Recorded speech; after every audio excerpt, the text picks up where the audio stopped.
Hello all. నేను మీ Rachana Srungavarapu. Welcome to federal Telangana. Telangana ఒక ఘనమైనటువంటి చారిత్రక వారసత్వం, అలాగే కళా వారసత్వం కూడా ఉన్నటువంటి ఒక రాష్ట్రం. అలాగే ఇప్పుడు మొత్తం దేశం మొత్తంలో కూడా ఒక ధనిక రాష్ట్రంగా కూడా ఒక ప్రత్యేకత నిలుపుకున్నటువంటి రాష్ట్రం. తెలంగాణలో ఒకప్పుడు 160కి పైగా జానపద కళారూపాలుండేవి. పేరిణి శివతాండవం గావచ్చు, యక్షగానం గావచ్చు, చిందు భాగవతం, అలాగే వీధి నాటకాలు, కోలాటాలు ఇలా ఎన్నో కూడా ప్రజల ఆదరణ పొందాయి. క్రమేపీ టెక్నాలజీ వల్ల phones, smart phones, TVs everything ప్రతి దాని వల్ల కూడా కొంచెం కనుమరుగైపోతూ ఉన్నాయి. సో, తెలంగాణ రాష్ట్రం ఏర్పడిన 10 ఏళ్లలో ఎప్పుడూ కూడా ఒక సమగ్ర ఈ ఒక కల్చరల్ పాలిసీ అన్నది తెలంగాణకి ఇప్పటి వరకు లేదు. ఇంకా చెప్పాలి అంటే రేవంత్ రెడ్డి ప్రభుత్వం వచ్చిన తర్వాత దీనికొక మంచి ఫార్మ్‌ని తీసుకొస్తామని చెప్పేసి రేవంత్ రెడ్డి అనౌన్స్ చేశారు. అలాగే కాళోజీ పేరిట కళాక్షేత్రాన్ని కూడా ఏర్పాటు చేశారు వరంగల్‌లో. తర్వాత దాని గురించి పెద్దగా అనౌన్స్‌మెంట్స్ ఏమీ రాలేదు గానీ, ఇప్పుడు దాని గురించి కొంత ప్రపోజల్స్ వస్తూ ఉన్నాయి తెలంగాణ కల్చరల్ పాలిసీ గురించి. సో, తెలంగాణ ఏర్పడిన తర్వాత ఇప్పటి వరకు ఈ సంస్కృతి పరం మీద ఒక సమగ్ర విధానం అనేది లేదు కాబట్టి, కొత్త ప్రభుత్వం వచ్చింది కాబట్టి, ఇప్పుడేమైనా ఈ కల్చరల్ పాలిసీ మెటీరియలైజ్ కాబోతుందా? ఎందుకంటే ఈసారి పద్మ పురస్కారాలన్నవి 5గురు తెలంగాణ కళాకారులకి రావడం అనేది కొంత గర్వించదగిన విషయం. అలాగే కళాకారులకి పింఛన్లు గాని, ఆర్థిక సహకారం ఇవన్నీ అందిస్తామని కూడా చెప్పారు రేవంత్ రెడ్డి. సో, ఇప్పుడున్నటువంటి ప్రెజెంట్ స్టేట్‌లో ఎందుకంటే కొంత కాంగ్రెస్ ప్రభుత్వం వచ్చిన తర్వాత ఎన్ని పాలిసీస్, ఎన్ని వెల్‌ఫేర్ స్కీమ్స్ తీసుకొచ్చినా అవన్నీ బ్యాక్ ఫైర్ అవుతున్నటువంటి క్రమం అయితే మనకు కనిపిస్తూ ఉంది. రైట్ ఫ్రమ్ బీసీస్ దగ్గర నుంచి మన హెచ్‌సీయూ వివాదం వరకు కూడా ఏది కాంగ్రెస్ ప్రభుత్వానికి ప్లస్ కాలేదు. ఇకపోతే మన తెలంగాణలో సాహిత్యం, కళలు ఇవి ఘనమైన వారసత్వంగా చెప్పుకోవడమే తప్ప, గతంలో ఎక్కడా కూడా తగిన ప్రోత్సాహం కనిపించిన వాతావరణం లేదు. సో, ఇప్పుడైనా ఏమన్నా మెటీరియలైజ్ కొంత హోప్‌ఫుల్ అట్మాస్ఫియర్‌గా తెలంగాణ మారబోతుందా కల్చర్ విషయంలో అన్న విషయం గురించి మనతో చర్చించడానికి ఉన్నారు దేవేందర్ గారు. కవి, రచయిత, జర్నలిస్ట్. ఇక ఆయన రాసినటువంటి పుస్తకాలు గమనిస్తే చాలా రాశారు. అందులో కొన్ని మాత్రమే నేను కోట్ చేయగలుగుతున్నాను. 'తొవ్వ', 'నడక', 'బొడ్డుమల్లి చెట్టు', 'అవకాశం పట్టు', 'మరిగొలుసులు' కూడా ఒక పోయెట్రీ ఉంది. ఇంగ్లీష్‌లో కూడా ట్రాన్స్‌లేట్ చేయించారు. అలాగే 'ఊరి దస్తూరి' అనే వ్యాస సంపుటి రాశారు. రెనౌన్డ్ రైటర్ ఈ తెలంగాణ కల్చరల్ పాలిసీ గురించి ఆర్టికల్స్ అవి కూడా రాస్తూ ఉన్నారు. యాక్టివ్‌గా ఉన్నారు. ఇకపోతే హుసేన్ గారు కేంద్ర సాహిత్య అకాడమీలో జనరల్ కౌన్సిల్ మెంబర్‌గా ఉన్నారు. కవి, విమర్శకులు, జర్నలిస్ట్. ఇక సాహితీ ప్రస్థానాన్ని గమనిస్తే 'ఏది కాదు ఇంకా ఉంది ఎవరికి వర్తిస్తే వారికి' అనే పోయెట్రీ బుక్స్ రాశారు. అలాగే సినిమా క్రిటిక్‌గా కూడా చాలా popular. 'Prasen at the rate of cinema' అనే సినీ విమర్శ పుస్తకం కూడా రాశారు. సో, ముందు దేవేందర్ గారు మీతో మొదలు పెడదాం. మీరు చెప్పండి. ఎందుకంటే మీరు సాహితీ ప్రస్థానంలో ఎప్పటినుంచో ఉన్నారు గాబట్టి, సాహిత్యం కూడా ఈ కళల్లో ఒకటి గాబట్టి, ఈ సంస్కృతిలో గత తెలంగాణ ఏర్పడిన ఈ 10 ఏళ్లలో ఇప్పటి వరకు ఎలా ఉందనుకుంటారు? ఈ సంస్కృతి గాని, కళలు గాని ఇవన్నీ వీటి ఫార్మ్స్ ఎలా ఉన్నాయి? ఎంతవరకు ప్రభుత్వ ప్రోత్సాహం ఉంది? రచన చెప్పింది కరెక్టే. నేను నాకన్నా ముందు ప్రసేన్ అన్న సాహిత్యంలో ఉన్నారు. పెద్దన్న. సరే నేను మాట్లాడతాను. నువ్వు ఎప్పటినుంచో నన్నంటే నేను చెప్తున్నాను. ఆహ్, తెలంగాణ వచ్చిన తర్వాత నిజానికి తెలంగాణ ఏర్పడ్డదే కళల మీద, పాట మీద, కవిత్వం మీద. తెలంగాణలో కళాకారులు, సాహిత్యకారులు, కవులు లేనిది తెలంగాణ లేదు. తెలంగాణ భావజాల వ్యాప్తి జరిగింది గూడా తెలంగాణ సాహిత్యకారులు, తెలంగాణ కళాకారులు, కవులు, పాటగారులు వాళ్ళు. అయితే ఆ తర్వాత తెలంగాణ వచ్చిన తర్వాత తెలంగాణ కవులకు, కళాకారులకు ఈ 10 ఏళ్లలో గత టీఆర్ఎస్ గవర్నమెంట్‌లో ఉన్న 10 సంవత్సరాల లోపట ఒక గుర్తింపు వచ్చింది. రాలేదని నేను చెప్పడానికి ఏమి లేదు. చాలా తెలంగాణ ఉత్సవాలు గాని, తెలంగాణ పండుగలు గాని, తెలంగాణకు సంబంధించినటువంటి ప్రపంచ తెలుగు మహాసభలు జరిగాయి. తెలంగాణ సాహిత్య అకాడమీ కూడా ఏర్పాటు చేసింది. తెలంగాణ సాహిత్య అకాడమీ నడిచింది. చెప్పడానికి లేదు. చాలా అద్భుతమైనటువంటి విషయాలు కూడా టీఆర్ఎస్ గవర్నమెంట్‌లో జరిగినాయి. కానీ నిజానికి ఒక కల్చరల్ సంబంధించినటువంటి ఒక విధానమైన ఒక రూపకల్పన అనేది అప్పటి నుంచి కూడా జరగలేదు. అది ఏ కారణాల వలన కొత్త ఇల్లు కట్టుకున్నప్పుడు కొత్త ఏర్పాట్ల కోసమే కావచ్చు, కొత్త ప్రారంభం లోపట ఇది రాజకీయ నాయకులకు ప్రభుత్వాలకు ముఖ్యంగా అభివృద్ధి, సంక్షేమము, ఇన్‌ఫ్రాస్ట్రక్చర్ ఇట్లాంటి విషయాల పట్ల ఎక్కువ ముందు చూపు, శ్రద్ధ ఇవంటుంటాయి. ఈ కల్చరల్ అనేది ఒక బాగా కల్చరల్ థాట్ చేసేవాళ్ళు ముఖ్యమంత్రులు గాని అట్లాంటి వాళ్ళు ఉంటే అయితది. అయితే దానికి సంబంధించిన విషయాల్లో కేసీఆర్ గవర్నమెంట్‌లో కొంత జరిగినా గాని ఇప్పుడు తెలంగాణ ఇప్పుడు రేవంత్ రెడ్డి గవర్నమెంట్‌లో గూడా కల్చరల్‌కి సంబంధించిన విషయాలు ఆలోచిస్తున్న విషయాన్ని మనకు తెలిసింది. ఎందుకంటే చాలా రోజులు మూలకుండిపోయినటువంటి కాళోజీ కళాక్షేత్రాన్ని ప్రారంభించిన క్రమంలో రేవంత్ రెడ్డి కల్చరల్ పాలసీని ఒకటి మనకు తెలంగాణలో అడాప్ట్ చేసుకుందామని కూడా మనకు వివిధ సందర్భాల్లో అన్న విషయాన్ని తెలుసు. అయితే దాని పట్ల ఒక వ్యూహము తయారు చేసుకోవాల్సి ఉన్నది. తెలంగాణకు ఘనమైన చరిత్ర ఉన్నది. ఘనమైన వారసత్వం ఉంది. కళా, సాహిత్య, సాంస్కృతిక వారసత్వం ఉన్నది. కళలున్నాయి. చిత్రకళ ఉంది. ఆటలున్నాయి, పాటలున్నాయి. వీటికి సంబంధించిన విషయాల పట్ల ఒక సబ్ కమిటీ వేసి ఒక ఒక దాని పట్ల ఒక కేర్‌లెస్ చేసుకోవాల్సిన అవసరం ఎంతైనా ఉన్నదని మాలాంటి వాళ్ళము కోరుతా ఉన్నాం. ఆ దిశగా అది అడుగులు వేస్తదని నేను కూడా భావిస్తా ఉన్నా. ఎందుకంటే రేవంత్ రెడ్డి ప్రభుత్వం లోపట చాలా ఇప్పుడు మనకు 'జయ జయ హే తెలంగాణ' అనేది ఒక సీరియస్‌గా తీసుకొని ఒక పాటగా పెట్టిండు. అట్లా ఆ పాటను అధికారికంగా గౌరవించడం మనందరం చూస్తా ఉన్నాం. అట్లనే తెలంగాణకు ఎలాంటి పాలసీ కావాలి, ఎట్లాంటిది చేయాలనేది ఆ దిశ ఆలోచించాల్సిన అవసరం ఉన్నదని నేను అనుకుంటున్నాను నేనైతే. థాంక్ యూ దేవేందర్ గారు. ప్రశాంత్ గారు మీరు చెప్పండి. దేవేందర్ గారు స్ట్రాంగ్‌గా ఏం చెప్పారంటే బీఆర్ఎస్‌లో ఘనంగా కనిపించిందన్నారు. ఇక్కడ ఇంకొక యాస్పెక్ట్ అంటే ఉగాది పురస్కారాలు గావచ్చు, లేకపోతే కవి సమ్మేళనాలు పెట్టడం కావచ్చు, ప్రపంచ తెలుగు మహాసభలను పిలిచి ఇవన్నీ చేయడం వేరు. కానీ ఒక కళాకారుడు కళని ఒక వృత్తిగా ఎంచుకుని, అలా ఒక స్టేబుల్‌గా దాని మీద నిలబడేంత ప్రోత్సాహం ఈ గత 10 ఏళ్లలో ఉందనుకుంటున్నారా? థ్యాంక్ యూ రచన. అక్కడ దేవేందర్ కూడా నమస్తే. కళాకారులు లేకుండా తెలంగాణ సాధ్యమయ్యేది కాదు అనే విషయం. అంటే ఏ రాజకీయ ఉద్యమానికైనా సరే కళలు, కళారూపాలు గనక మద్దతు లేకుండా ఉంటే ఆ రాజకీయ ఉద్యమం సక్సెస్ కాదు. ఏదైనా కావచ్చు కాదు. ఖచ్చితంగా. ప్రధానంగా తెలంగాణ ఉద్యమానికి సంబంధించినంత వరకు ఖచ్చితంగా కళలు ఎంతో తోడ్పడ్డాయి. కళలు, కళాకారులు పాటలు రాశారు, ప్రసంగాలు చేశారు, డాన్సులేశారు.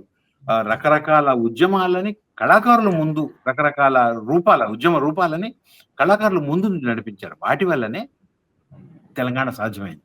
ఆ తర్వాత సరే కొంత మేరకి కేసీఆర్ నయమేమో అని నాకు అనిపిస్తది. కేసీఆర్ ప్రభుత్వం కొంత మేరకి వాటిని కాపాడుకోవడం అనేది ఎలా చేసింది, ఏం చేసింది అనే దాంతో పోలిస్తే అంటే బతుకమ్మ మనకి సంక్రాంతి కాదు, మనకి దసరా ముఖ్యం. దసరాకి ఎక్కువ సెలవులు అని సంక్రాంతి నుంచి దసరాకి షిఫ్ట్ చేయడం, ఇటువంటి అంశాలు అన్నిటి విషయంలో కొంత కేర్ తీసుకున్నారు. కానీ ఆ తర్వాత కూడా అంటే రాజులు ఎవరైనా సరే కళల పట్ల ఒకే రకంగా ప్రవర్తిస్తారనడానికి మనం ఈ 2 రకాల అంటే అటు కాంగ్రెస్ ప్రభుత్వం, బీఆర్ఎస్ ప్రభుత్వాన్ని ఉదాహరణగా తీసుకోవచ్చు. రాజులు తమకి రాచరికం వచ్చేంత వరకి, రాచరికం తమకి అందేంత వరకి కళల్ని వాడుకుంటారు. ఆ తర్వాత కళల్ని పక్కకు తోసేస్తారు. ఇది సహజం. నిజానికి కాంగ్రెస్ కూడా తమ అంటే బీఆర్ఎస్‌కి వ్యతిరేకంగా జరిగిన ఉద్యమాలలో చాలా వరకి కళల్ని, కళాకారుల్ని వాడుకుంది. ఎన్నో పాటలొచ్చాయి. ఎంతోమంది యూట్యూబ్ నిండా బీఆర్ఎస్ వ్యతిరేకంగా పాటలొచ్చాయి. ఇదంతా కూడా సాంస్కృతిక ఉద్యమం కిందనే మనం తీసుకోవాల్సి ఉంటుంది. అదే జరిగింది. మనకి తెలంగాణ సంస్కృతి చిన్నదేం కాదు. దానికి 5,000 సంవత్సరాల చరిత్ర ఉంది. కాకతీయులు, కుతుబ్ షాహీలు, ఆసఫ్ జాహీ రాజవంశాలు వీళ్ళందరూ కలిసి నడిపినటువంటి చరిత్ర. వరంగల్, ఇటు హైదరాబాద్ ఈ 2 ప్రాంతాలు కూడా ఉంది. నిజానికి చూసుకుంటే మన దగ్గర అంటే ఇప్పటికి తెలంగాణ సాహిత్య అకాడమీని ఇప్పటికీ ఫిలప్ చేయలేదు. దాదాపు సంవత్సరం దాటిపోయింది కదా. ఆ సంవత్సరానికి ముందు అంతకుముందు ఒక 3 నెలలో 4 నెలలో అకాడమీ ఖాళీగానే ఉంది. ఇప్పుడు ఈ సంవత్సరం అసలు ఏమాత్రం కూడా దాన్ని పట్టించుకోలేదు. ఇట్లాంటి అకాడమీలు ఏదో 1, 2 ఫిల్ చేశారు. ఇట్లాంటి అకాడమీలు ఇంకా ఫిల్ చేయాల్సి చాలా ఉన్నాయి. వాటి పట్ల ఏమాత్రం కూడాను వాటికి దృష్టి లేదు ప్రభుత్వానికి. పోతే మనకి ప్రధానంగా ఒక కల్చరల్ సెంటర్ ఉండాలి ఏ రాష్ట్రానికైనా సరే. మీకు కలకత్తా కానియండి, లేకపోతే ఈవెన్ బీహార్ లాంటి చోట కూడా మీకు ఒక కల్చరల్ సెంటర్ ఉంటుంది. ఢిల్లీలో ఒక కల్చరల్ సెంటర్ ఉంటుంది, కలకత్తాలో ఒక కల్చరల్ సెంటర్ ఉంటుంది. మనకు అసలు కల్చరల్ సెంటరే లేదు. మనం ఎంతసేపు ఏమన్నా వేసుకుంటే రవీంద్ర భారతిలో వేసుకోవాలి. అటువంటి కల్చరల్ సెంటర్ని అంటే అకాడమీలను పునరుద్ధరించడము, వాటిని కాపాడుకోవడానికి అంటే కవిత్వము, నృత్యాలు, డాన్సులు అంటే సరే పేరిణి నృత్యం లాంటి వాటి మీద ఏదో ఈ మధ్య కొంచెం ప్రత్యేక శ్రద్ధ తీసుకొని వాటిని కొంచెం కాపాడడం జరిగింది. కానీ ఇంకా కొన్ని కళల్ని ఈవెన్ కాంగ్రెస్ వచ్చాక బతుకమ్మ పట్ల కూడా కొంత నిర్లక్ష్యం జరిగిందేమో అని నాకు అనిపించింది. బతుకమ్మ తెలంగాణకు సంబంధించినంత వరకు ప్రధానమైన ఒక సాంస్కృతిక రూపం. దాన్ని కూడా ఇంకొంచెం బాగు చేసుకోవాల్సిన అవసరం ఉంది. అకాడమీలన్నింటినీ కూడా ఖచ్చితంగా అకాడమీలన్నింటినీ అంటే దేనికి దానికి ప్రిజర్వ్ చేసుకుంటట్టు. అంటే సెపరేట్ అకాడమీలు, ఇంకా మరికొన్ని అకాడమీలు అప్పుడు నరసింహరావు గారు సూచించిన దాంట్లో అవన్నీ ఉన్నట్టున్నాయి. చాలా మంచి సూచనలు చేశారు ఆయన. దాదాపు ఒక 7, 8 రకాల అకాడమీలని ఏర్పాటు చేసి, అకాడమీలలో మనం ఏమేమి ప్రిజర్వ్ చేసుకోవాలి అనేదని చెప్పారు. ఒక కల్చరల్ సెంటర్ కూడా అవసరం. నేను ఇంకొకటి చెప్తాను ఏంటంటే, నాటకం, నాటిక, నాటకం ఈ 2 వేయడానికి అవసరమైనటువంటి ఒక వేదిక మనకంటూ తెలంగాణలో ఎక్కడ లేదు అసలు. ఇది ప్రధానం. అంటే ఇప్పుడు లండన్‌లో ఒపెరాలో ఒకే నాటకాన్ని దాదాపు 3 నెలలు, 4 నెలల పాటు రోజు వేస్తారండి. వాళ్ళు అసలు జనం వచ్చారా లేదా అనేది పక్కన పెడదాం. వచ్చినా రాకున్నా సరే ఇప్పుడు షేక్స్పియర్ నాటకం ఉందంటే దాంట్లో 60 క్యారెక్టర్లు, 70 క్యారెక్టర్లు ఉంటాయి. అయినప్పటికీ వాళ్ళందరూ కూడా అదే డ్రామాని ప్రతిరోజు వేస్తారు. దానికి సంబంధించినటువంటి ప్రభుత్వం దానికి కొంత వాళ్ళకి సహకారం అందిస్తది. ఒక వేదిక ఇస్తది. ఆ వేదికకు సంబంధించిన కొంత ఖర్చు భరిస్తది.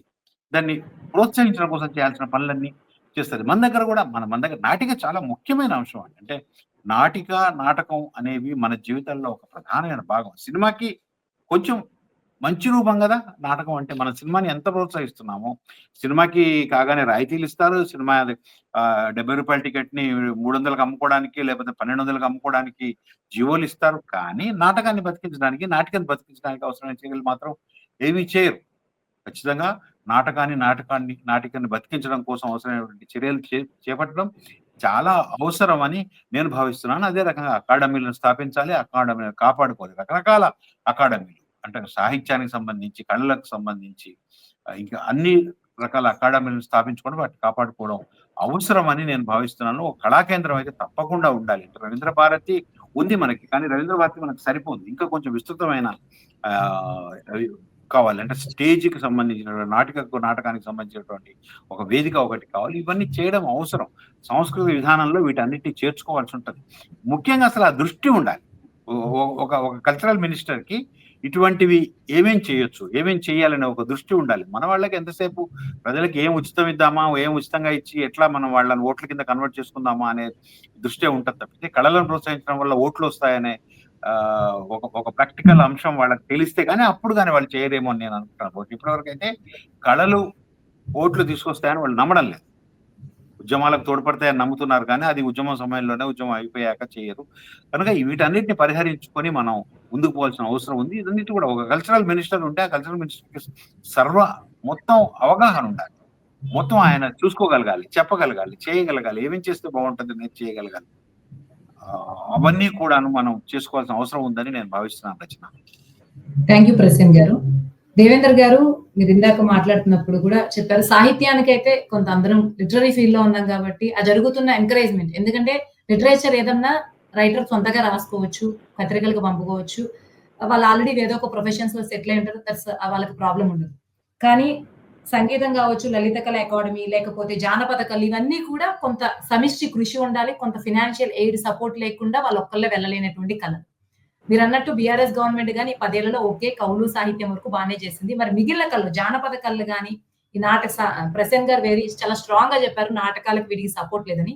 ఈ కళలు సాహిత్యం కాకుండా తక్కిన కళలు ఏవైతే సమిష్టి కృషి అవసరమో, అదే ఆర్థిక సహకారం అవసరమైనటువంటి కళలకి ఈ 10 ఏళ్లలో వాటి ప్రోగ్రెస్ ఎలా ఉంది? నిజానికి ఈ 10 ఏళ్లలో మిగతా కళల ప్రోగ్రెస్ అన్న చెప్పినట్టు కూడా పెద్దగా ఏమీ లేదు. సాహిత్యానికి ఉన్నది, కళలకు ఉన్నది. అన్న ఒక స్ట్రాంగ్‌గా చెప్పిన పాయింట్ ఏంటిదంటే, ఆ కల్చరల్ మినిస్టర్‌కు మంచి ఒక సాంస్కృతిక, సాహిత్య, సామాజిక అవగాహన నేపథ్యం ఉన్నటువంటి వాళ్ళు కావాలి. ఆ మినిస్టర్‌కే కాదు, నేనంటానేమంటే ఆ డిపార్ట్‌మెంట్‌కి ఉండాలి. ఆ డిపార్ట్‌మెంట్‌లో పనిచేసేటువంటి సెక్రటరీకి గాని, ఆ డిపార్ట్‌మెంట్ డైరెక్టర్ గాని, ఆ డిపార్ట్‌మెంట్ మొత్తం కల్చరల్ సంబంధించినటువంటి ఆ ఇంట్రెస్ట్ ఉన్నటువంటి ఆ రంగాలలో నిష్ణాతులైనటువంటి వాళ్ళు అందులో ఉండాలి. ఉంటే దాని పట్ల, కళల పట్ల అమితమైన ప్రేమ ఉన్నప్పుడు మాత్రమే అవి సాధ్యమైతాయి. అన్నట్టు కళలు నిజానికి కళాకారులు ఓట్లు రాకపోవచ్చు. ఓట్లను చీల్చగలరు. ఓట్లను వేయకుండా ఉండగలరు. దాన్ని ఏదైనా చేయగలటువంటి వాళ్ళకి ఆ శక్తి ఉన్నది. కాబట్టి వీటన్నిటికి నిజానికి సినిమాకు ప్రాధాన్యత బాగా ఇస్తున్నారు. నిజానికి ప్రపంచంలో మన దగ్గర తెలుగు రాష్ట్రంలో గాని, ఎక్కడైనా గాని మొత్తం ప్రజలను చెడగొట్టేది ఏంటంటే సినిమానే. ఇప్పుడు ఉన్న అత్యాచారాలు గాని, అవినీతి గాని, తర్వాత రేపులు గాని, ఇవన్నీ జరుగుతున్నటువంటి వాటన్నిటికి సంబంధించినటువంటి నేపథ్యం ఎంత సినిమాలలోనే ఉంటది. ఆ సినిమాలు చూసే మొత్తం చెడిపోతాను మొత్తం.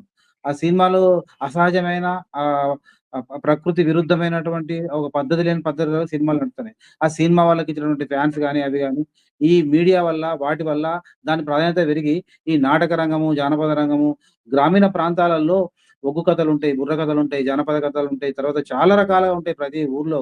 అవన్నిటిని వాటికి ప్రోత్సాహం తక్కువైపోయింది బాగా. వాటికి గౌరవం తక్కువైపోయింది. వాటికి ప్రోత్సాహమే గాదు.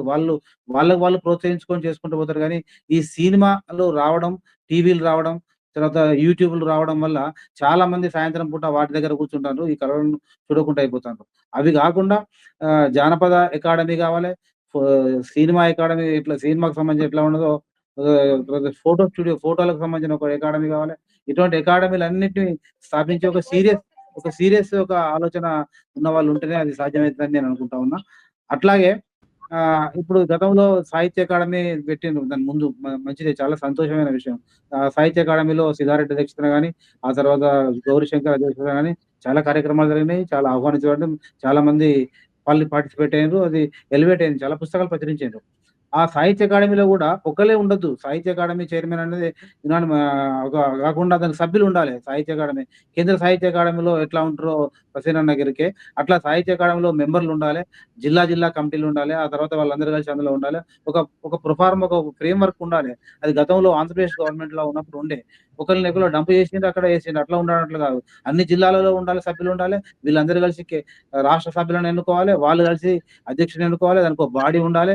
ఏది ప్రచురించాలి, ఏది చేయాలనేది ఒక నిర్ణయం తీసుకోవాలి. అటువంటి పాలిసీని ఒకటి తయారు చేయాలి. ఆ పాలిసీ తయారు చేయడానికి అది ముఖ్యమంత్రి గాని, దానికి సంబంధించినటువంటి వాళ్ళు గాని ఉండాలి. అట్లాంటి అకాడమీలు ఉండాలి. తర్వాత భాష గూడా నిజానికి భాష తెలంగాణ తెచ్చుకున్నదే తెలంగాణ భాష. భాష, సంస్కృతి గురించి. ఆంధ్ర భాష వేరు, తెలంగాణ భాష వేరని కాదు. లిపి ఒకటే. కానీ తెలంగాణ భాష యొక్క ప్రత్యేకమైనటువంటి సౌందర్యం ఉంటది. తెలంగాణ భాష మాటలు వేరే ఉంటాయి. తెలంగాణ పాటలు వేరే ఉంటాయి. తెలంగాణ పాటలు ఈ మధ్యన సినిమాల్లో పెట్టేంత గౌరవాన్ని పొందుతుంటే మనం చూస్తా ఉన్నాం.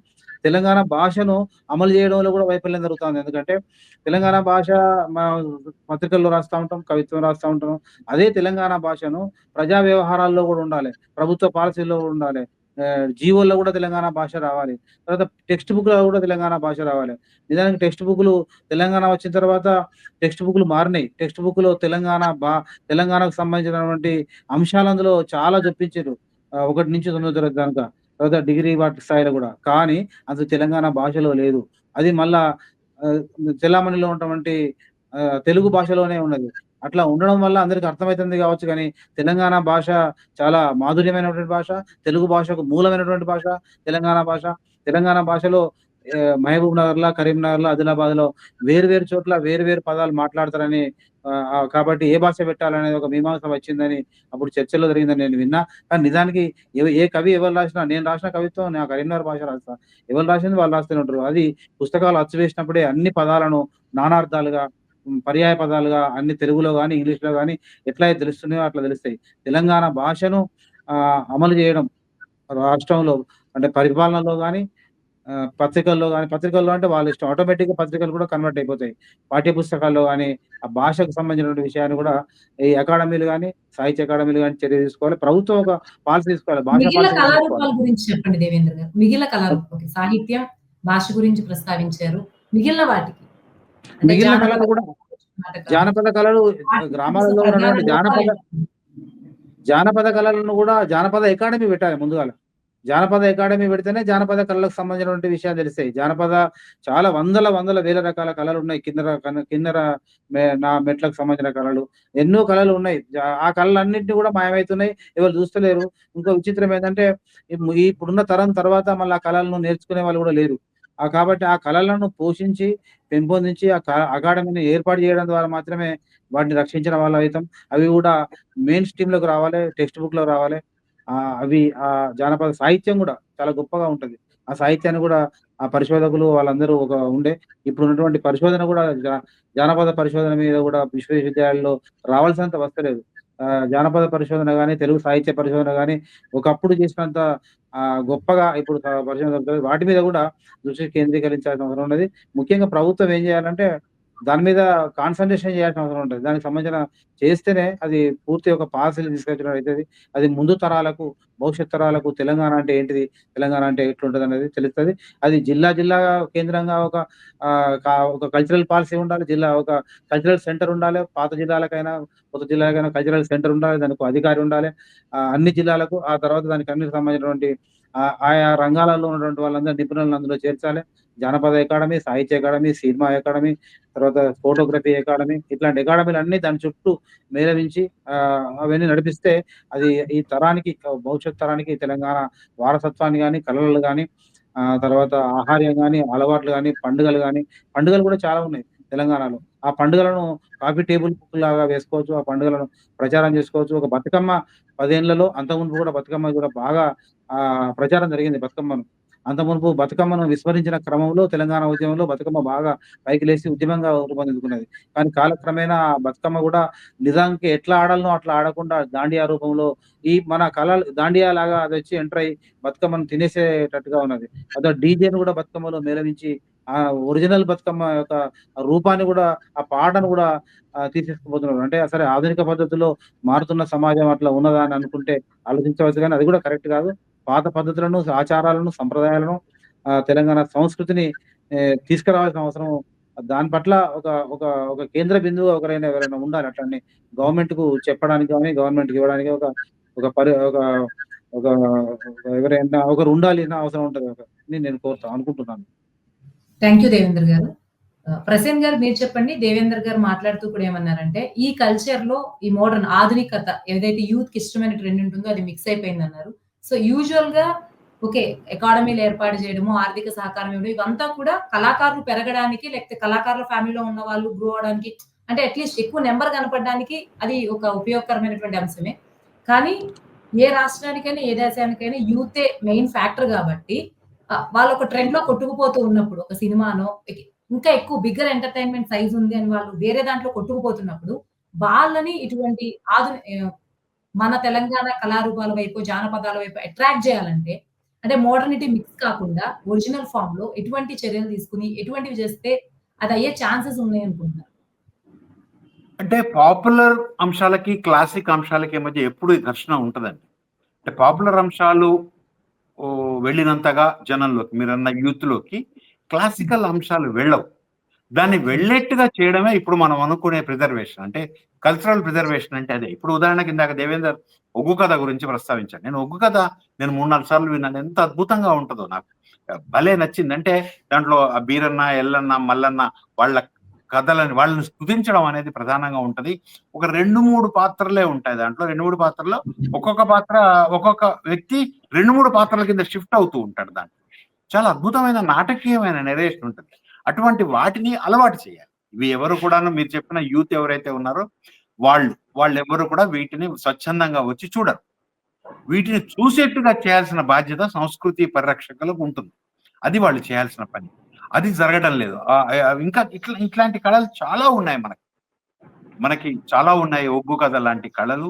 వాటిని కాపాడుకోవాల్సిన అవసరం చాలా ఉందది. ఇప్పుడు సినిమాకి సంబంధించి కూడా మన సినిమాకి సహాయం చేస్తుందని మనం అనుకున్నాం. నేను అన్నాను. దేవేందర్ కూడా అన్నాడు. కానీ సినిమాకి ఏం సహాయం చేశారండి? ఏం సినిమా? చిరంజీవి సినిమాకో లేకపోతే ఇంకెవడు పెద్దవాళ్ళ సినిమాలకో టికెట్లు పెంచుకోవడానికి ఇవ్వడం కాదు కదా! అది కాదు కావాల్సింది. 'బలగం' లాంటి తెలంగాణ సినిమా ఒక ఫిల్మ్ ఫెడరేషన్ లాంటిది ఉండి దాన్ని నిర్మించాలి. ఒకవేళ అటువంటి తెలంగాణ సంస్కృతిని పెంపొందించే లేకపోతే ప్రతిబింబించే ఒక సినిమా ఏదన్నా ప్రపోజల్ పెడితే దాన్ని పూర్తి నిర్మాణ బాధ్యతలు అంటే ఎఫ్‌డీసీ ఉంది మనకి. ఎఫ్‌డీసీ ఆ పని చేస్తది. కానీ మనకి తెలంగాణకు కూడా ఖచ్చితంగా తెలంగాణ ఫిల్మ్ డెవలప్‌మెంట్ కార్పొరేషన్ ఒకటి ఉండి దాన్ని చేయాలి. అలా చేస్తే బావుంటది. అది లేదే మనకి. ఎందుకు లేదు? ఎంత ఇప్పుడు 1,00,00,000 సినిమాలు తీస్తున్నారండి. అట్లాంటి 'బలగం' లాంటి సినిమాలన్నీ. అట్లాంటి సినిమాలు తీసి ప్రోత్సహించి వాటికి రాయితీలిచ్చి తక్కువ టికెట్ ధరకి అంటే మరీ 300, 400, 1400 పవన్ కళ్యాణ్ సినిమాల్లాగా కాకుండా మామూలు ధరకి, తక్కువ ధరకి చూసే అవకాశం కల్పించి ఒక మంచి సినిమాని ప్రమోట్ చేసే పని చేస్తే ముందు తెలంగాణ సినిమా ఇది అన్ని రకాలుగా అలాగే. ఇప్పుడు తెలంగాణ భాషకు సంబంధించి కూడా. భాషకు సంబంధించి మనం పదాలని తెలంగాణ పదాలు చాలా సొగసైన మాటలు ఉంటాయి. తెలంగాణ భాషలోనే ఆ సొగసుంది, ఆ నాజూకుతనం ఉంది, ఆ లేతదనం ఉంది. దాన్ని ప్రిజర్వ్ చేసుకోవాల్సిన అవసరం ఉంది. ఆ పుస్తకాలు పబ్లిష్ చేయడం. సరే ఓకే. తెలంగాణ సాహిత్య అకాడమీ చేసింది ఆ పని. కానీ ఇంకా విస్తృతంగా చేయాలి. చాలా భాష అంటే రచనలు కూడా తెలంగాణ భాషలో వచ్చేటట్టుగా, అంటే కవిత్వము, నాటిక, నవల, కథ అన్ని రకాలైన సాహిత్యము తెలంగాణ భాషలో నాటకాలు ప్లే అయ్యేటట్టు చూడడం, తెలంగాణ భాషలో సినిమాలు వచ్చేటట్టుగా చూడడం, తెలంగాణ భాషలో తీసిన సినిమాలకు రాయితీలు ఇవ్వడం, ఇటువంటి ఇటువంటి అంటే ఇదంతా కూడా కల్చరల్ ప్రిజర్వేషన్ అండి. ఇది చేసి తీరాలి. ఇప్పుడు ఇందాక నేను చెప్పిన ఒగ్గు కథ లాంటి కళారూపాలని ప్రభుత్వం ఖచ్చితంగా వాళ్ళు ఎవరు ఎక్కడెక్కడైతే కళాకారులు ఉన్నారో వాళ్ళందరినీ ఇందాక దేవేందర్ చెప్పినట్టు ఒక జానపద అకాడమీ కిందకి తీసుకొచ్చి జానపద అకాడమీలో ఉంచి వాళ్ళని ఎక్కడ ప్రభుత్వ కార్యక్రమాలు జరిగినా వాళ్లకు పేమెంట్ ఇచ్చి వాళ్ళకి కొంత డబ్బులు చెల్లించి ఆ కార్యక్రమం ప్రతి చోట నిర్వహించుకునేటట్టు చేయాలి. ప్రతి జిల్లాలో ఒక అటువంటి యూనిట్ ఒకటి ఉండాలి. ఆ యూనిట్ ఆ జిల్లాలో జరిగిన ఏ అధికారిక కార్యక్రమానికైనా ఆ కార్యక్రమం నిర్వహించేటట్టు ఉండాలి. దానికి వాళ్ళకి పేమెంట్ ఇవ్వాలి. అప్పుడు కానీ వాళ్ళు బతుకుతారు. అప్పుడు ఎక్కువ మంది చూస్తారు. చూసి నచ్చి బాగుండి దాని పట్ల మీరు చెప్పిన యూత్ ఎవరైతే ఆకర్షితులైతే వాళ్ళు వస్తారు. ఈ కార్యక్రమాలన్నీ జరగాలి. అసలు ఇంత చిత్తశుద్ధి లేదండి. ప్రధానమైన లోపం వల్ల ఇక్కడ అంటే నువ్వు కాపాడదలుచుకొని సంస్కృతిని నువ్వు ప్రిజర్వ్ చేయదలుచుకుంటే నీకు బోల్డ్ మార్గాలు ఉంటాయి. అందులో సందేహమే లేదు. చాలా చాలా చాలా మార్గాలు ఉంటాయి. అటువంటి మార్గాలు చెప్పడానికి మనకి చాలా మంది ఇప్పుడు పాలసీ ఇవ్వమనగానే మనకు ఒక 3-4 ప్రపోజల్స్ వచ్చాయి కదా, చెప్తాను అట్లా. ఆ 3-4 నువ్వు పికప్ చేసి అందులో ఆ 3-4 ఉన్నటువంటి మంచి అంశాలను తయారు చేసి ఒకటి చేసుకోవచ్చు. ఒకటి తయారు చేసి ఆ రకమైన విధానాన్ని మనం రూపొందించుకోవచ్చు. అది చేయడం పెద్ద కష్టం కాదు. ప్రధానంగా ఉండాల్సింది చెయ్యాలనే చిత్తశుద్ధి, మనం సంస్కృతిని కాపాడుకోవడం అవసరం, మన భాషను కాపాడుకోవడం అవసరం, మన కళల్ని కాపాడుకోవడం అవసరం అనే స్పృహ ఉంటే ఆటోమేటిక్ గా జరుగుతుంది. అది అందుకు ఆ కల్చరల్ మినిస్ట్రీ డబ్బులు తెచ్చుకోవడం, ప్రభుత్వాన్ని అడిగి ఇది అవసరం అని డబ్బులు తెచ్చుకోవడం, ఇవన్నీ ఆటోమేటిక్ గా జరుగుతాయి.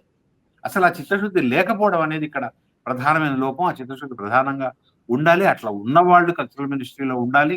కల్చరల్ మినిస్ట్రీ కూడా ఆ ప్రయత్నాలు చేయాలి. కూడా కల్చరల్ మినిస్ట్రీ చేయట్లేదు అంటే కానీ చాలా పరిమితంగా ఉంటది. ఈ సాంస్కృతిక విధానంలో చాలా లోపం ఉంటది. ఫలానా అవార్డులకి ఫలానా పేరు పెట్టడం అనగానే ఒక వివాదం రావడం, ఆ వివాదాన్ని కూడా అడ్రస్ చేయాలి. కల్చరల్ మినిస్టరో కల్చరల్ శాఖనో మినిస్ట్రీ శాఖనో అడ్రస్ చేయాలి. అడ్రస్ చేయకుండా గాలికి వదిలేసి ఏకపక్షంగా నిర్ణయాలు తీసుకోవడం లాంటివి చేయకుండా ఉంటే బాగుంటుంది నేను అనుకున్నాను. ప్రధానంగా కావాల్సింది చిత్తశుద్ధి, చేయాలనే తపన, చేయాలనే ఆకాంక్ష అది ఉంటే ఖచ్చితంగా చేయొచ్చు. ప్రభుత్వానికి ఏముందండి, పెద్ద డబ్బు ఖర్చు కూడా కాదు. సంస్కృతిని కాపాడుకోవడానికి అయ్యే డబ్బు ఖర్చుని మనం ఖర్చు కింద భావించకూడదు. అది పెద్ద ఖర్చు కూడా కాదు. ప్రభుత్వం పెట్టే డబ్బులు, ప్రభుత్వం ఇచ్చే ఉచితాలు, ప్రభుత్వం చేసే వృధాలు కనుక చూసుకుంటే వాటి ముందు ఇది పెద్ద అమౌంట్ ఏం కాదు. అది చాలా చిన్న అమౌంట్. దానివల్ల జరిగే మేలు చాలా ఎక్కువ. ఆ విషయాన్ని గ్రహించడం ముఖ్యం. చెయ్యాలని చిత్తశుద్ధి ఉండడం ముఖ్యం రచన. ఓకే. థ్యాంక్ యూ ప్రసేన్ గారు. దేవేందర్ గారు, ప్రసేన్ గారు మాట్లాడుతూ చిత్తశుద్ధి గురించి ప్రస్తావించారు. ఓకే. మనం అందరం కూడా తెలంగాణ ఏర్పడి నుంచి ఇప్పటి వరకు కూడా ఈ 10-11 ఏళ్ల క్రమాన్ని చూస్తూనే ఉన్నాము. ఈ క్రమంలో ఈ చిత్తశుద్ధిని తీసేస్తే ఇంకా ఏమన్నా గవర్నమెంట్ ఈ సంస్కృతి పరిరక్షణకి ఏదైనా చర్యలు తీసుకోవడం గాని, అంటే ఒక యాక్షన్ ప్లాన్ అంటే అట్లా ప్రపోజల్స్ చేసేది. ఎందుకంటే 2024లోనే ఈ కల్చరల్ పాలసీ గురించి వచ్చింది. తర్వాత సెప్టెంబర్ 9th అనౌన్స్ చేస్తాన్నారు. తర్వాత దాని గురించి ఏమీ లేదు. ఇప్పుడు మళ్ళీ ప్రపోజల్ వచ్చింది. నరసింహరావు గారు ప్రపోజ్ చేశారు. అదే అడిగారు. అదంతా నడుస్తూ ఉంది. అంటే ఇదంతా కూడా ఒక టైమ్ లాగింగ్ ప్రాసెస్ లాగా అనిపిస్తుంది. సో చిత్తశుద్ధి కాకుండా ఇంకేదైనా ప్రభుత్వాన్ని అడ్డుకుంటున్నటువంటి అంశాలు ఏమైనా ఉన్నాయనుకుంటున్నారా కల్చరల్ పాలసీని ఇంప్లిమెంట్ చేయడంలో? నా అవగాహన ప్రకారంగా అడ్డుకునే వాళ్ళు ఎవరు ఉండరు. కల్చరల్ పాలసీని అందరూ ఆహ్వానించే వాళ్ళే. అంటే ప్రభుత్వాలకు 1,00,000 పనులు, 1,00,000 ఆలోచనలు, 1,00,000 సమస్యలు నెత్తి మీద కూర్చుంటాయి. నిజానికి ఇది సంస్కృతి అంటే అప్పటికే ఆయన రేవంత్ రెడ్డి గారికి ఎస్సీయూ పని ఉంటది, ఇది ఉంటది, కోర్టులు ఉంటాయి, ఇది ఉంటది, చాలా రకాలు ఉంటాయి. ఇంత అన్ని పనులల్లా సంస్కృతికి సంబంధించిన పనులు చేయాలి, ఇది ఆలోచించాలనే దానికి తీరికుండకపోవచ్చు, అంత వెసులుబాటు ఉండకపోవచ్చు. అందుకే నేను ఏమంటానంటే ఒక కల్చరల్ అడ్వైజర్‌ని పెట్టుకోవాలి గవర్నమెంట్. ఒక సంస్కృతికి సంబంధించినటువంటి ఒక అడ్వైజర్. చాలా ప్రభుత్వాలల్లా ఎప్పుడైనా అడ్వైజర్స్‌ను వాళ్ళ అడ్వైజులు తీసుకోవడం కోసం కాకుండా వాళ్ళ కోసం పెట్టుకుంటారు. కానీ నిజానికి నిజమైన అడ్వైజర్‌ను కల్చరల్‌కి సంబంధించిన విషయం ఎప్పటికి నిరంతరం అడ్వైజర్ ఉండాలి. దాని కింద ఒక వ్యవస్థ ఉండాలి. అడ్వైజ్ చేసుకుంటా అది చేసుకుంటుండాలి. అటువంటి ఆ విధాన నిర్ణయం తీసుకునే తీసుకోవాలి. ఇప్పుడు మనందరం అన్నట్టు విధాన నిర్ణయం తీసుకోవాలి. అది తీసుకున్నాక అడ్వైజర్ తీసుకుంటే అడ్వైజర్ చేసుకునే పనులు ఆయనకు సంపూర్ణమైన అవి ఇచ్చినప్పుడు అవి అట్లా జరుగుతుంటాయి. ఇంకొకటి ముఖ్యమైనది ఏంటంటే ఇందాక అన్న చెప్పినట్టు ఈ ఒగ్గు కథలు, యక్షగానాలు చెప్పేవాళ్ళు గ్రామాలలో 70 ఏళ్ళు, 60 ఏళ్ళు, 70 ఏళ్ళు, 80 ఏళ్ళు ఉన్న వాళ్ళు ఇప్పటికి ఉన్నారు. వాళ్ళని అంతరించిపోయిన తర్వాత మళ్ళా ఇంకోటి రాదు. ఇప్పుడు ఇమ్మీడియేట్‌గా చేయాల్సిందేంటంటే డాక్యుమెంటేషన్ చేయాలి వాళ్ళ ఒగ్గు కథలను. చాలా మంది ఒగ్గు కథలు చెప్పేవాళ్ళు, యక్షగానం చెప్పేవాళ్ళు, బుర్రకథలు చెప్పేవాళ్ళు, ఒగ్గు సత్తయ్య లాంటి వాళ్ళు ఎంతో మంది ఉన్నారు. వాళ్ళన్నిటిని కొన్ని చోట్ల డాక్యుమెంట్ అయింది గానీ, వాళ్ళందరిని డాక్యుమెంటేషన్ చేసి వాళ్ళందరికీ ఆధునికంగా వాళ్ళందరినీ యూట్యూబ్‌లోకి గాని, రీల్స్‌లోకి గాని తీసుకొని రావాలి. వాళ్ళ ఒగ్గు కథనే ఇప్పుడు చెప్పి ఊరు మధ్యలో పెడితే అందరూ పోయి చూడకపోవచ్చు. కానీ వాళ్ళు గూడా యూట్యూబ్‌లోకి గాని, ఇన్‌స్టా‌లకు గాని, ఈ దీనిలోకి గాని అన్నిటికొచ్చిన తర్వాత ఆ కళలకు సంబంధించినటువంటి ఆ ఇంట్రెస్ట్ అనేది పెరుగుతది. యూత్‌కి రావాలంటే యూత్ ఏం చూస్తారో యూత్ చూసే దానిలకే ఆ కళని ప్రవేశపెట్టడం చాలా ముఖ్యమని నేను భావిస్తా ఉన్నా. అట్లా అది తీసుకొని రావాలి. డాక్యుమెంటేషన్ ముఖ్యంగా తీసుకురావాలి. గ్రామాలల్లో గూడా ఎవరెవరున్నారు, ఎంతమందున్నారు, వాళ్ళందరూ నిజానికి వాళ్ళు కళలే వృత్తులుగా ఉన్నటువంటి వాళ్ళు. కళలకే శ్వాసగా జీవించినటువంటి వాళ్ళు. ఒక గొప్ప ఒక అభినివేశంతోని చేసేవాళ్ళున్నారు. వాళ్ళంతా గొప్పవాళ్ళు. ఎంత గొప్పవాళ్ళంటే అంత గొప్పవాళ్ళు. చాలా గొప్పవాళ్ళు. వాళ్ళను రికార్డ్ జేసి, వాళ్ళని ఫోటోగ్రాఫ్ జేసి, వాళ్ళ మీద కాఫీ టేబుల్ బుక్ తయారు చేయాల్సిన అవసరం ఉన్నది. అవన్నీ చేస్తే అది మనం ఒక పాలసీ తయారయిద్ది. ఇవన్నీ జేయడానికి బహుముఖీయమైనటువంటి ప్రభుత్వ పాలసీలలో ఇదొక పాలసీ. దాన్ని ఒక డైరెక్టర్‌ని గాని, కల్చరల్‌కి సంబంధించిన ఒక స్వయం ప్రతిపత్తి గలటువంటి ఒక ఒక అడ్వైజర్‌ని తీసుకొని దాని ద్వారా ఈ పాలసీని ఇంప్లిమెంట్ చేస్తే బావుంటదని నేననుకుంటా ఉన్నా. థాంక్ యూ దేవేంద్ర భాషకు గారు. గూడా చెప్పండి. భాష నుంచి మొదలుపెడితే సంస్కృతి, భాష, అకాడమీలు, పండుగలు ఇవన్నీ గూడా దాని కింద తీసుకురావాలట్లా. అట్లా ఓకే. థాంక్ యూ దేవేంద్ర గారు. ప్రసేన్ గారు మీరు చెప్పండి. ఆహ్, సాధారణంగా ఎవరైనా సరే సంస్కృతి పరిరక్షణ లేకపోతే కళ పరిరక్షణ అంటే ఇవి కేవలం మనోవికాసానికి సంబంధించినటువంటి అంశాలుగా మాత్రమే పరిగణిస్తారు. దీనికున్నటువంటి బిగ్గర్ పిక్చర్స్ మీరన్నట్టు ఉద్యమాల్లో సహకరించింది. ముఖ్యంగా చెప్పాలంటే చాలా మంది ఉద్యమకారుల్ని, నాయకుల్ని, రాజకీయ నాయకుల్ని చేసింది కూడా తెలంగాణలో కళలే అన్‌డౌటెడ్‌లీ. సో దీనికున్నటువంటి ఇంకా మిగిలిన ఎవరు గమనించని ప్రయోజనాలు ఇంకేమన్నా ఉంటే చెప్పండి? అంటే ఆహ్, సంస్కృతి పరిరక్షణలో ఇదొక భాగం అండి. అంటే మీరన్నట్టుగా అవి ఆసక్తికరంగా ఉండకపోవచ్చు గాక. అవి అందరిని ఆకర్షించేవిగా ఉండకపోవచ్చు గాక. ఇంట్లో మన అక్కయ్యకో, అన్నయ్యకో ఉన్న అట్రాక్టివ్‌నెస్ మన అమ్మమ్మకి, తాతయ్యకి ఉండకపోవచ్చు కాక. కానీ అంత మాత్రాన మన అమ్మమ్మని, తాతయ్యని వదులుచుకోలేం మనం. అమ్మమ్మ, తాతయ్య అనేవాళ్ళు మన కుటుంబానికి మూలం. ఆ రకంగా వాళ్ళని కాపాడుకుంటూ మనం కుటుంబాన్ని ఇట్లా కొనసాగిస్తున్నాము. ఈ కళల్ని వీటిని గూడా మనం కాపాడుకుంటూ మన సంస్కృతిని కొనసాగించడం అనేది అవసరం. అది ప్రస్తుతం లోపించిందని నేను ఫీల్ అవుతున్నా. అంటే ఇందాక నేను చెప్పినట్టుగా అసలు చిత్తశుద్ధి లేదు. ఖచ్చితంగా అంటే అంటే ఇప్పుడు ఒగ్గు కథ లాంటివో లేకపోతే ఇంకా ఇతరత్ర కళారూపాలో ఇప్పుడు మా దగ్గర కొమ్ము నృత్యం ఉంటది. భద్రాచలంలో వాళ్ళకి చాలా నిజంగా అంటే వాళ్ళ ఆహార్యం కానీ, వాళ్ళ ట్రావెల్ ఎక్స్‌పెన్సెస్ కానీ చాలా అవుతాయి. మేమిక్కడ దాదాపు ఎక్కడన్నా ఏదైనా కార్యక్రమానికి తీసుకురావాలంటే రూ. 70,000, 80,000 వాళ్ళకిచ్చి తీసుకొస్తాం. దాన్ని ప్రభుత్వం ఆ పని చేయాలి. ప్రభుత్వం ఆ పని చేయకపోవడం అనేది ఇప్పుడు విషాదం అని నేను భావిస్తున్నాను. అంటే ఇప్పుడు కేంద్ర సాహిత్య అకాడమీ నేను జనరల్ కౌన్సిల్ మెంబర్‌ని. అది ఒక సిస్టమాటిక్‌గా పనిచేస్తది. సాహిత్యానికి సంబంధించి దాంట్లో అంటే అన్ని ప్రక్రియలకి అంటే సాహిత్యంలో ఉన్నటువంటి అన్ని ప్రక్రియలకి అవార్డులిస్తది. భారతదేశంలో సాహిత్యానికి ఇచ్చిన జ్ఞానపీఠ పక్కన పెట్టేస్తే, జ్ఞానపీఠ తర్వాత అత్యంత ఉత్తమ అవార్డు కేంద్ర సాహిత్య అకాడమీ ఇస్తది. ఎంత సిస్టమాటిక్‌గా ఉంటదంటే మీకు ప్రతి భాష నుంచి ఒక నలుగురు ఉంటారు. 24 గుర్తింపు పొందిన భాషలున్నాయి. గుర్తింపు పొందని ఒక 4 భాషలున్నాయి. మొత్తం 24 భాషలకు సంబంధించి ఒక్కొక్క భాషలో నలుగురుంటారు. నలుగురు ప్రతినిధులుంటారు. మేము జనరల్ కౌన్సిల్ అంటాం దాన్ని. అంటే దాదాపుగా 100 మంది జనరల్ కౌన్సిల్ సభ్యులుంటారు. వీళ్ళందరూ సమావేశమై ఏ భాషకు సంబంధించి ఆ భాష జనరల్ పాలిసీని డిస్కస్ చేస్తారు. ఏ భాషకు సంబంధించిన ఆ భాషకు సంబంధించిన పాలిసీని డిస్కస్ చేస్తారు. ఏమేమి గత 5 సంవత్సరాల్లో వచ్చిన పుస్తకాలేమిటి? వాటిల్లో దేనికి అవార్డులివ్వచ్చు? ప్రక్రియలేమిటి? రచన, విమర్శ, సాహిత్యము, కవిత్వము, కథ, నవల, నాటకము ఎవ్రీథింగ్ అన్నీ అట్లా ఆ డివిజన్ అన్ని పాటించి ఒక పద్ధతి ప్రకారం నడుస్తది. దాన్ని లిస్ట్ ఔట్ చేయడంలో గూడా ఒక సిస్టమ్ ఉంటది. ఈ నలుగురు మళ్ళీ ఆహ్, స్టేట్ అంతా కలిపి ఇంకొక 6గురిని, 7గురిని ఎన్నుకుంటారు. ఇప్పుడు మొత్తం 10 మంది ఉంటారు. కేంద్ర సాహిత్య అకాడమీకి సంబంధించి తెలుగులో. ఇట్లా ప్రతి భాషలో 10, 15 మంది ఉంటారు. హిందీకి అట్లా దాదాపుగా ఒక 6 రాష్ట్రాలుంటాయి హిందీకి. అంటే వీళ్ళు ఇంత సిస్టమాటిక్‌గా చేయగలిగితే కేంద్ర ప్రభుత్వం నిజానికి కేంద్ర సాహిత్య అకాడమీకి బడ్జెట్ కూడా బాగానే ఇస్తది. అంటే సరిపోవడం లేదనే విమర్శ ఉంది గానీ బాగానే ఇస్తది. బడ్జెట్ కేటాయించడం అంటే ప్రభుత్వం బడ్జెట్ ఇవ్వాలి. దాన్ని ఒక పద్ధతి ప్రకారం అమలు చేయాలి. అమలు చేసిన దాన్ని బాగా ఎగ్జిక్యూట్ చేయాలి. ఆ రకంగా అవార్డులు ఇవ్వడము, లేకపోతే ఇంకేదైనా సరే చేయడము చేయాలి. ఆ పని చేయడానికి ఇక్కడ ఎవరు లేరు. ఎవరు చేయడం లేదు. ప్రధానంగా అది సమస్య. ఇందాక దేవేందర్ ఒక మాట చెప్పాడు, కరెక్ట్ అది. మొత్తం రాష్ట్రానికి ఒక అకాడమీ ఉండాలి. ఆ అకాడమీలు జిల్లాల్లో భాగాలుండవు. పాత జిల్లాలు 10 జిల్లాలు 10 అకాడమీలు జిల్లా విభాగాలు పెట్టండి. అందులో కూడా కొంతమంది అక్కడ స్థానికులు ఉండండి. వీళ్ళందరినీ కలిపి హైదరాబాద్‌లో ప్రతి 6 నెలలకు ఒకసారి ఒక మీటింగ్ పెట్టండి. వీళ్ళందరూ ఇచ్చే సలహా సూచనలు తీసుకోండి. అలా తీసుకొని అలా చేయడం వల్ల చాలా ఉపయోగం ఉంటది దానివల్ల.